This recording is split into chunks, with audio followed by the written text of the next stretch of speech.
and I think on a going forward basis, you know, a lot of people are going to give less value to a lot of the fancy inducements that people give you to buy. You know, you look at an apartment, I don't know if any of these developments have like an espresso maker in the kitchen, but I don't drink espresso, I don't drink coffee, and you know, I don't want to pay an extra $100 a foot because there's an espresso maker built in. And I think that developers have kind of added a lot of gimmicks over the last few years to try and differentiate themselves from what it is, you know, from all the competition, and to justify a $1,700 a foot versus $1,600 a foot. There's no science that can detail, you know, why something should be a little bit more than that. I think you have to go back to the real fundamentals, and you know, is that there's just a lot more inventory on the market right now. You know, a lot of, you know, there's nothing. You know, Steve said before, you know, don't be afraid to ask. I mean, don't be afraid to ask for anything. If there's an apartment that someone says, you know, sorry, we have a contract, but that's the one you really want, ask the question. I mean, you may have a buyer that wants to get out of the contract. I mean, it's just, there's nothing too obnoxious that you can ask for right now. I'm just serious, because, you know, because I think, you know, right now, a lot of the real estate brokers, for the first time in a long time, they have to earn their commissions, and they are earning their commissions. Because of the banking crisis, because of the liquidity crisis in the commercial banking fields, there are no new condominium buildings that will be started for the next 12 to 36 months. So any hole in the ground that's in the ground now that has funding, that wasn't funding from Lehman Brothers,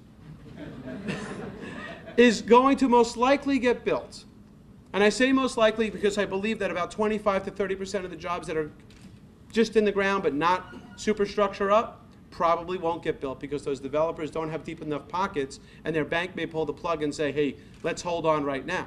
Currently, we have inventory of about 6 to 8 months worth of inventory, resale and new construction. If the economy completely tanks and no one buys another apartment for the next year, that inventory will rise to 12 to 18 months. If you do the math, that means within 24 months, what are we going to have in New York City? We're going to have a housing crisis.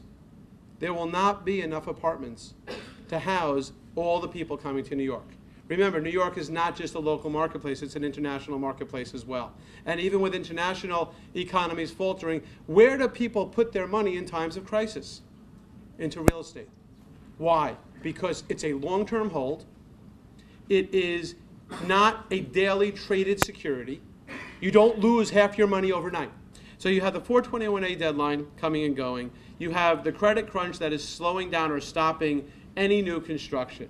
So 24 to 36 months from now, there is going to be relatively and virtually no new housing stock to speak of, okay, until we get out of this time and banks start lending again. But all the projections are, and I was at a real estate board function last week where top people from JP Morgan Chase, Goldman Sachs, and Apollo, which is a huge real estate hedge fund, all predicted that they won't see any realistic, reasonable funding for sale housing come until about 2012.